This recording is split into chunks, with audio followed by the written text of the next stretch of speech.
ఇశ్రాయేలీయుల చరిత్ర అంతా కూడా జ్ఞాపకం వస్తుంది. ఇశ్రాయేలీయులు వారు అరణ్య జీవితంలో, అరణ్య ప్రయాణంలో వారు సాగుతున్నప్పుడు వారు పదే పదే పదే పదే చేసినటువంటి మనకు కనబడేటువంటి మాట ఏమిటంటే, వారు మోషే మీద, దేవుడి మీద సనుగుకునేది. ఏం చేశారంట? సనుగుకున్నారు. దేవుడి మీద ఎప్పుడు సనుగుకున్నారు. ఏ ఆటంకం వచ్చినా సనుగుకున్నారు. సనుగులు సంశయాలు.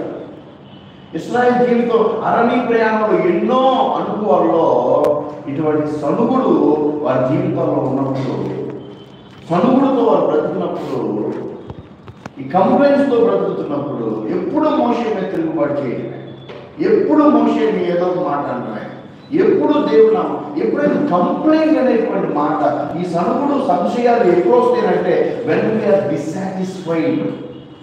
మనం ఎప్పుడైతే అసంతృప్తిగా ఉంటున్నామో, ఈ అసంతృప్తి జీవితం మనకి ఏం చేస్తుందనంటే సనుగులు కలగడానికి మనం ఏమవుతుందంటే కారణము. సో ఈ కంప్లైంట్స్ను మనం వదిలేసుకోవాలి.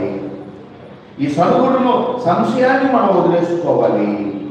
మనం అన్నీ కూడా దేవుడికి మహిమకరంగా మనము మన రక్షణ ఆత్మీయ జీవితంలో మనం ముందుకు కొనసాగాలి.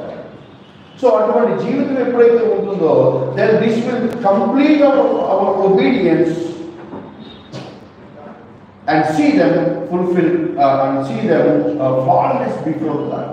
ఈ సనుగుడు సంశయం ఎప్పుడైతే ఉన్నదో అప్పుడు మనం దేవుని ఎదుట ఎలా ఉంటాము? నిరపరాధులు కానీ, నిష్కలంకులు కానీ. ఎలా ఉండాలో పౌలు చెప్తున్నాడు, ఎలా ఉండదో కూడా పౌలు చెప్తున్నాడు. ఎలా ఉండొద్దు అని అన్నాడు అంటే సనుగుడొద్దు, తర్వాత సంశయాలు. మీరు ఫాలో అవ్వాలి. మీరు సనుగుడొద్దు,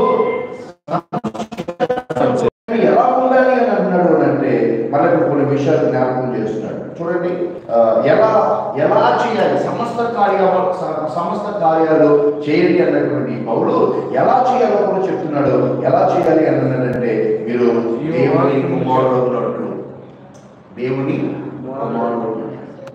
ఈ 14, 15, 16 వచనాలే కీలకంగా మనం మాట్లాడకపోతున్నాం. ఎలా ఉండాలి అంటే, మీరు దేవుడు కుమారుడు అన్నట్టు. ఎవరు దేవుడు కుమారుడు? ఎలాంటి వారు అన్నాడంటే నిరపరాధులను, నిష్కలంకులను, అనింద్యులను. నిరపరాధులు, నిష్కలంకులు, అనింద్యులు. మనం స్వతహాగా అలాంటి వారమేనా? మనం స్వతహాగా పాపం లేని వారమేనా? మానవ చరిత్రలో ఎవరైనా నాలో పాపం లేదు అని చెప్పేవాడు ఎవరైనా ఉన్నాడా? ఎందుకంటే రోమపత్రికలో కూడా చదువుతున్న ఏ భేదము లేదు, అందరూ పాపం చేసి దేవుడు అనుగ్రహించి మహిమను పొందలేకపోలేదు. ఎవరు లేదు, మనం అందరూ నశించిపోయాం. సో మనలో ఒక్కడైనా నీతిమంతుడు ఉన్నాడంటే ఒక్కడు కూడా నీతిమంతుడు,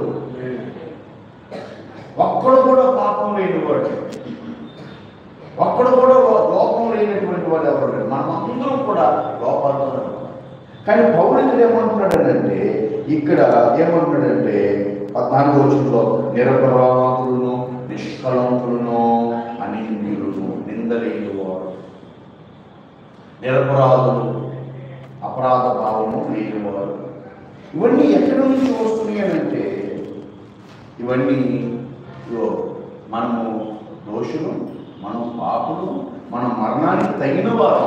ఎఫెసీ పత్రికలో 2వ అధ్యాయం అంటాడు, మీరు మీ పాపముల చేతను, అపరాధముల చేతను చచ్చిన వారు.